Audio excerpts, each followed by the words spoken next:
I'm here with Stephanie Carkin. Thanks for coming. Thank you for having me. She's running in the State House Representatives, Yes, ma'am. House District 26. Yeah. It's areas of Wilsonville and King City and Yeah. Sherwood. Yes. Right? Yes, it is. Little tiny sliver of Tigard, you were telling me. A little tiny sliver of Tigard and a tiny sliver of Newburgh. Yeah. But it's 3 counties. So it's Yep. Washington County and Multnomah County and Yamhill. Help me. Washington County, Clackamas County, and Yamhill County. Oh, because Clackamas comes through. It does, yeah. Okay, Yep. thank you. Over the Wilsonville area, yep. Got it. Yeah. Should I be worried that I said Multnomah? No. I was hoping that we would have a little bit of Multnomah. No, yeah. You can be hopeful, I can be glad. Yeah. How about that? Yeah, that's fair. Yeah. That's fair. Yeah. So these legislative house races are just so important because in a way, yes, you're representing your district and the people who vote you in, Yeah. but you have an impact in all state policy. Yeah. Tax increases, how money gets moved. Yep. What new laws we have, and Yeah. there's about 500 each legislative session. Do Well, you know that's that? in the 500 new laws? In the short session, the Yeah. long session, I saw they had about 3,000 bills they tried to push through this last one. Yeah. That's wild. Yeah. Wild. Wow. Yeah. Okay, so we're just getting to know each other. Yeah. But what I know about you is that you are kind of a private person. We were just talking about that. Yeah. So what? So what on earth would? Why are you running? Well, I got mad. Yeah. I got mad. So I have been involved in government affairs through construction loosely since about 2014. And COVID 2020, we all started as business owners. You're having to pay attention to that daily. Right? Yeah.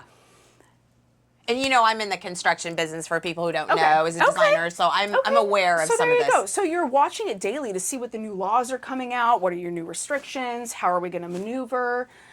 We were working on projects at the time, and because we do mechanical construction, which is HVAC and plumbing, so that's all your air quality and water quality, we didn't shut down.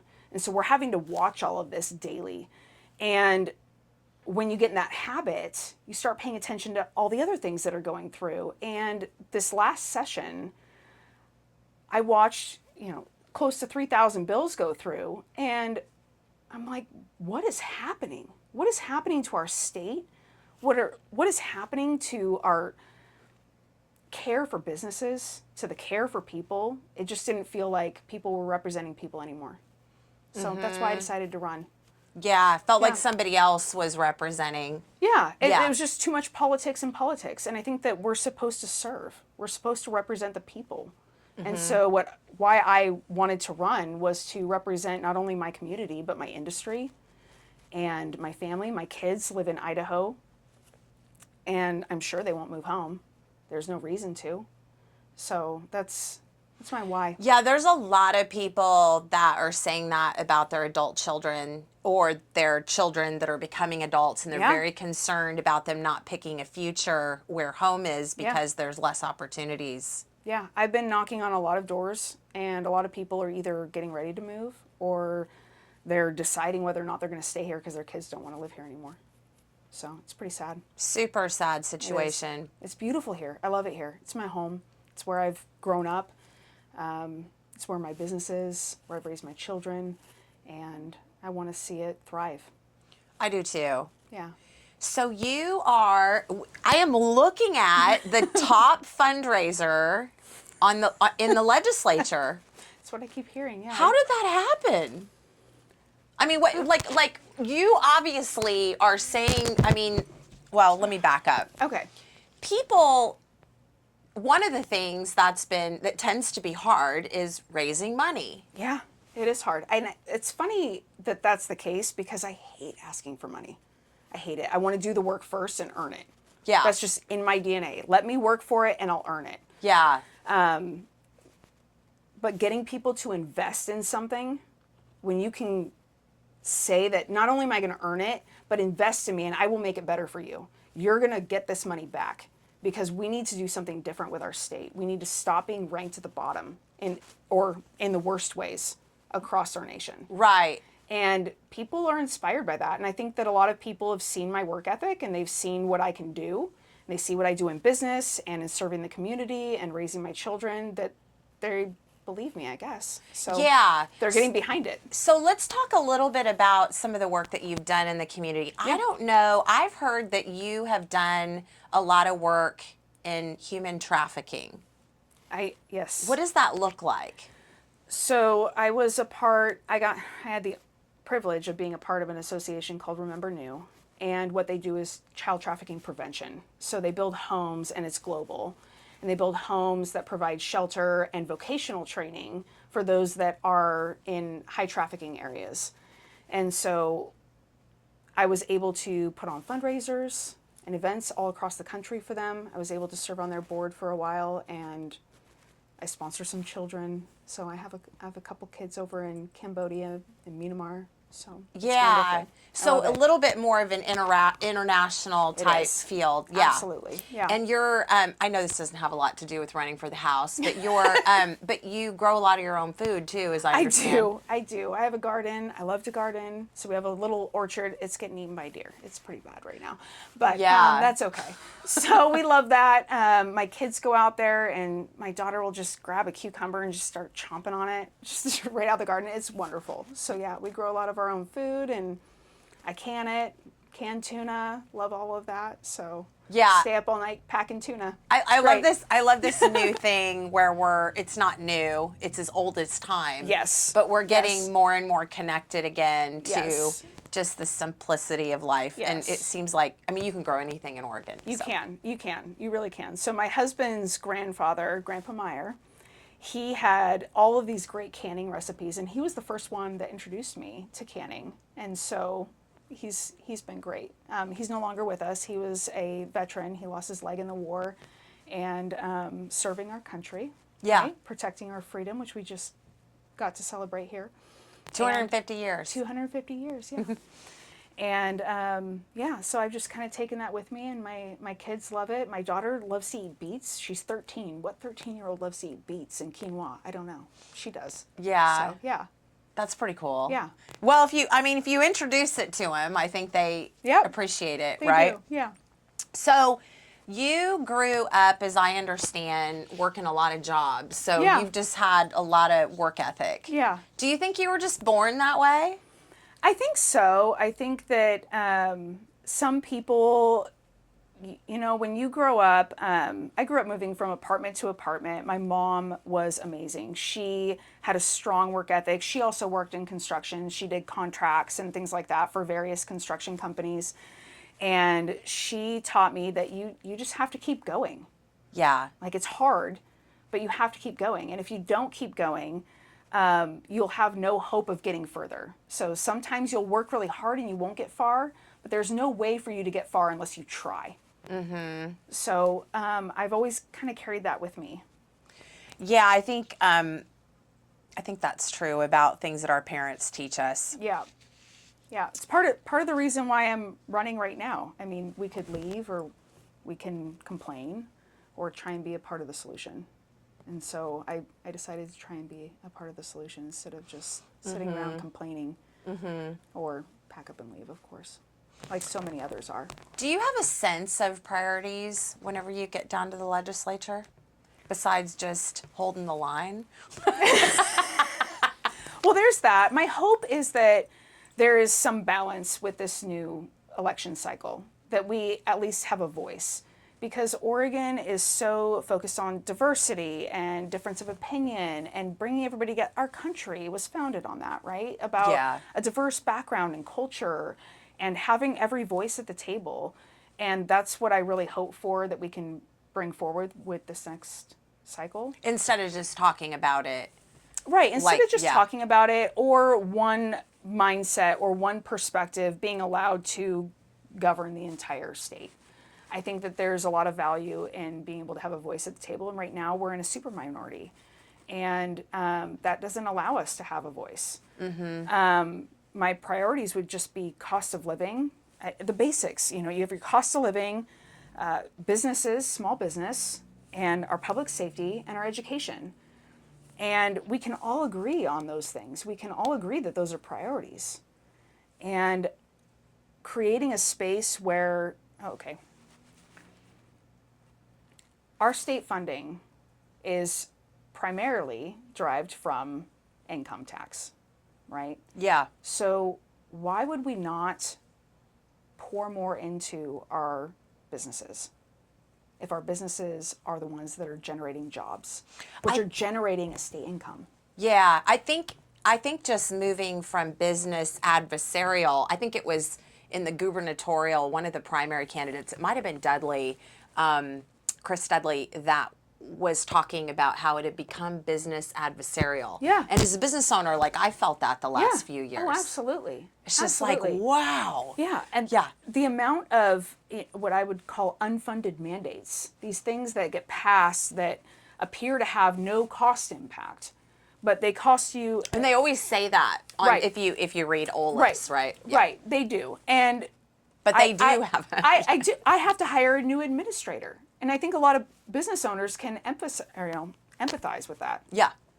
They have to hire a new administrator just to keep up with all the paperwork that needs to go in. And then our state, I'm sure, has to hire somebody to manage all of that paperwork. So they're not unfunded. They cost taxpayer dollars. They cost businesses money to hire all of these new people in order to keep up with all of this red tape and mandates in order to just keep operating. Yeah. You know what I was just thinking about, a little bit different of a track, but I was thinking about asking you about what it's like to run, because you are running a business, you know, you're a mother, you know, you've got a family, you got a garden you have to tend to. But you know, you were just, I know you were at like, I think 2 or 3 parades on the 4th. And also like all around, paint a picture for me of what it's like to run for office, you know, your schedule through the summer and through November. Well, working during the day, setting up random meetings during the day. Like this one. Like this one, yes. And doing interviews for my receptionist in the evenings. Yeah. And it's a juggle. Yeah. It's a juggle. It's a very doable one. Our business is in a very good position. I have a great team. Yeah. And that really helps. Yeah. A team and that's also behind everything. There's distinctions. I mean, I love to see it whenever business owners run or people that have been successful at something. Yeah. Because there's certain muscle that you have in sort of managing a lot of stuff. Yeah. They say a lot of times when you want something done, pick the busiest person in the room. I've heard that before. Oh my gosh, I've heard that before. Yes. I've had people say that to me. They're like, you're busy, so I'm going to give it to you. I'm like, oh, thanks. That's good. That's good. Do you find, like, you know, scheduling things in terms of being at forums, being at events where people are speaking, do you find that, like, what's that like? So, is it exhilarating or is it confronting for you because you're kind of private? So I'm an introvert. Yeah. I guess if there was, you know, the new thing is introvert versus extrovert. And isn't that defined as like, you can do it, but it takes energy away from you and you have to like regroup and refuel and then go back out? It's a skill. Yeah. I think that everybody can learn skills. Yeah. But it's a skill. So I gave up several other volunteer roles that I was doing, and some of those things included volleyball coaching, other boards that I was sitting on. What ages were you volleyball coaching? So last year I was coaching the 12s team. And 12s, those girls, they're about ready to... Yeah, that's some work. There's a lot of feelings. That's rewarding. There's a lot of feelings. There's big feelings. There's big feelings that happen, and parents have big feelings. But it's great. It's a great age, and I love it because it's so foundational. I got you off track. I'm so sorry. I'm so sorry. Yeah, so, I mean, there's... I don't watch TV. Mm-hmm. I don't do social media. Well, before this, I didn't. Yeah. So I'm kind of just going all the time. And when you trade out, okay, well, I'm going to campaign now and I'm going to give up these other things. Yeah. It was just kind of a swap. So it's working. You're thinking about what your input is. Yeah. I mean, I do that even though I'm all over social media. Like sometimes I feel like I'm posting and running. Yeah. Like I don't want to intake much, you know, maybe comments, certain people, but it's like you can almost trash in, trash out. Yeah, you know what I mean? absolutely. Yeah. Mm-hmm. You just keep going. So that's what I've been doing. Yeah, it's just keep going. Do you consider some of this fun? Honestly, meeting the people has been amazing. Yeah. It has really been fun. It really has been good to talk with people when I'm out door knocking. Yeah. And hear their concerns. And it doesn't matter what side of the aisle they're on. And I've talked with people, they're like, oh, what party are you from? Oh, well, this is the party that I align with. So Stephanie's running as a Republican. We should just get that out here. Yeah, I am. Which is always interesting because I am. I'm in Portland and it's like you can't run underneath the Democratic ticket, even if because those people are kind of determined. Yeah. So I don't know. That's how I feel. I tell people eventually it gets out that I'm running as a Republican, and people are either excited about it or they're a little put off. Yeah. And I try to tell people, look, I'm not running for a party. I'm running for people. Yeah. Because right now, all people have the same burden. We're all fed up with the cost of living. We're all trying to find good paying jobs. We all care about our public safety. And we all want our kids to be properly educated. Yeah. So let's focus there. Let's get together and focus there because the 80% are here. Right. And there's a lot of noise on politics and the wings and the extreme voices that are happening. You're either MAGA or you're socialist, and the media, no offense, but the media puts out all of this information, and it really starts to create this thing where you're either a part of the MAGA or you're a part of the socialist woke, and I don't think that most people are there. I think most people are fed up with it, and they just want the basics back, and that's what I'm running on. I think that is so well put, and we spend a lot of time from the beginning, like really wanting to talk about the moderate voice and what we have in common. Yeah. Because you and I absolutely are going to disagree about stuff if we get into the weeds. Yeah. Well, I disagree with my husband too. Right. Nobody agrees with me all the time. Right. Right. But there's some basic things that we can agree on that we can fix. Yeah. We really can. And when we start talking about these things, they're absolutely addressable, and I want to be a part of that. I just want to serve my neighbors and my industry. Mm-hmm. So yeah. What kind of specialized issues are you guys dealing with in your district when you're knocking on the doors? Some of the things that I've heard about has been public safety, which is interesting because honestly, that is really interesting. Because I think our police do a fantastic job. Yeah. But they are underfunded. They are. We had some levies that tried to get passed in the May ballot, and they didn't go through because people are feeling the pain. But we're having to partner with different areas. I mean, Wilsonville is partnered with Clackamas County, and the Sherwood Newburgh area. We're having to, kind of partner up with other cities and other areas, and a lot of the challenges that are coming into those areas are from outside of our city. So they definitely see that there's a challenge statewide with public safety. Do you think the public safety is somewhat tapped into what's going on with the fentanyl and the drugs and people not having a home? Absolutely. Yeah. And mental illness, whatever. And mental illness, they're not getting the support and the accountability that they need in order to get back into a sustainable life for themselves, something to be proud of. And I think that's really important. I think people need to be proud of what they're doing. And if you just give people clean needles and you just give people tents, that's not a solution. And people need purpose. They do. People need purpose. And when you give them purpose, you give them a job, you give them something that they can work towards and be proud of, that's where you see results. And that's not what we're doing as a state. So it's a little bit more about helping uplift people from your perspective. Yeah. I think so too. Yeah. And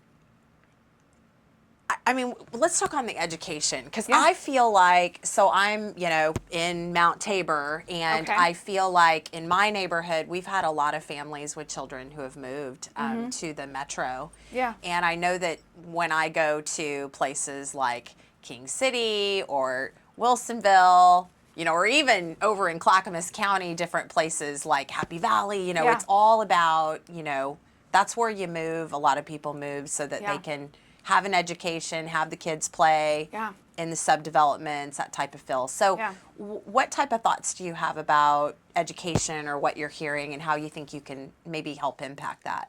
So one of the things that I really am passionate about is vocational training, is setting up some sort of statewide apprenticeship program, which we're one of the few states that actually doesn't have that.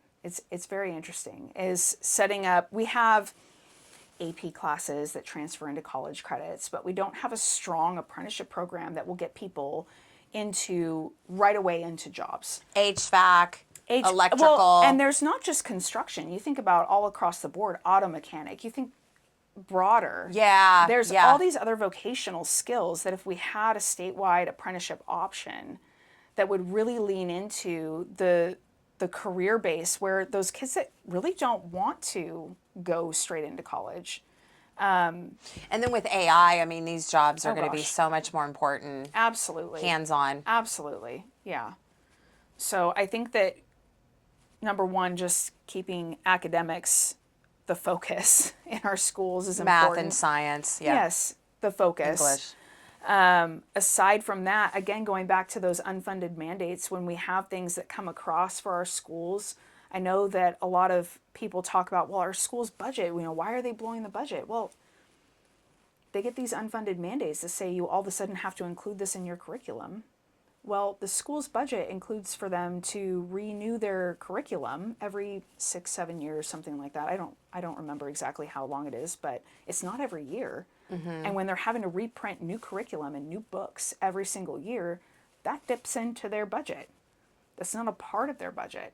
And so when our legislature is putting these things through, this is, well, you have to change all these things and we're not going to fund it. We're not going to support it.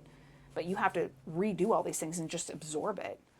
Not to mention our SPED funding is only at 11%. And when you think about an average SPED student. I'm not familiar with that term. So SPED is special education. Okay, thank you. And so the average student can cost $68,000. And they need that support. They need an extra admin person there. They may need additional transportation. They may need medical assistant there with them.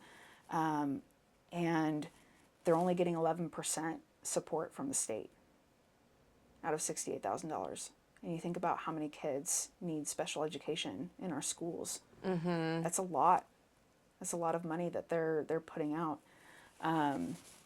So the SPED focusing and then additional vocational training and bridging that gap for students, I think is really important. Yeah, I love that. I love that.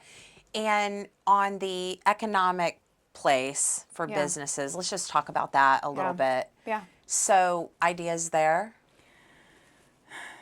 As a business owner. As a business owner, I mean, everybody is displeased with the cat tax, of course. Yes. And the interesting thing with the cat Corporate tax, activity the tax. corporate activity tax, I love that it goes to education.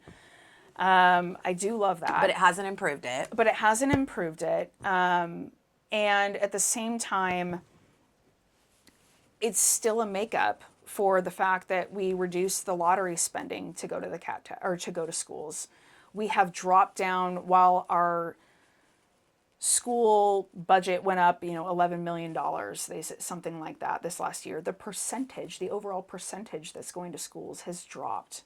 I think it was like 45% or something was going to K through 12 20 years ago, and now it's down to like 37 or something. Yeah, like and that. I wish I recalled the statistics at the moment. I know, but I'm trying to recall the exact numbers as well. I think it was like 44 point something was going to specifically K through 12 schools. It was over 50% that went to education in general, and now it's below. And have you also seen the stat I was thinking about was how much administrative staff has grown there's versus that too. the actual curriculum for the teachers Yeah. and the classroom. Yeah. Yeah. So Sometimes it feels like what we're trying to do is spend money, not create results right now with Right. the status quo. right. And then we just put more on businesses, again, the ones that are the income generators for the state. We had that statewide transit tax, and people are all up in arms about the gas tax that went through that now failed in the referendum, or at least part of it. Yes.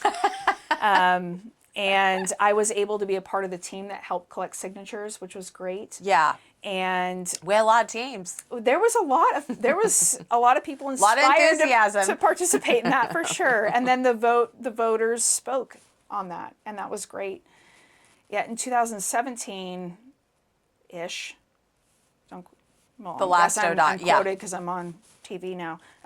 But 2017-ish, there was something similar that went through, and it added a gas tax, and it added a statewide transit tax to businesses also. So we keep adding all of these things to businesses to have to absorb, and we're not treating them like the servant. I truly feel that business owners are servants, and I'm not talking about the big corporations that everybody says, But that's not the majority. it's yeah, not of the our majority state. of what is actually here in Oregon. It's the backbone of our state is small businesses. And if we want all these programs, we have to sort of not be business adversarial. Yeah.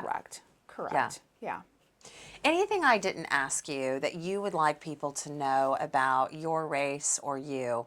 I really think that my district in particular is fantastic. I've been able to talk to people all across my district, and it's interesting that over 40% are either unaffiliated or independent. Right. And the reason why that's interesting is because it really tells me that people are fed up with politics. They're fed up with all the noise on both sides. yeah. So I'm hoping to talk to them and empathize with them and say, hey, let's just focus on the basics together. That's. And get rid of the apathy. Yeah. Come vote. Yes, get out and vote. Your vote does matter. I know a lot of people think their vote doesn't matter, so some people just let it go by, but your vote matters. Yeah. Their vote matters. So, and even by not voting, you're still making a choice. And we don't all get to sit around and complain about what's going on around us if we're not going to try. We have to try. Yeah. That's my one message. It's just try.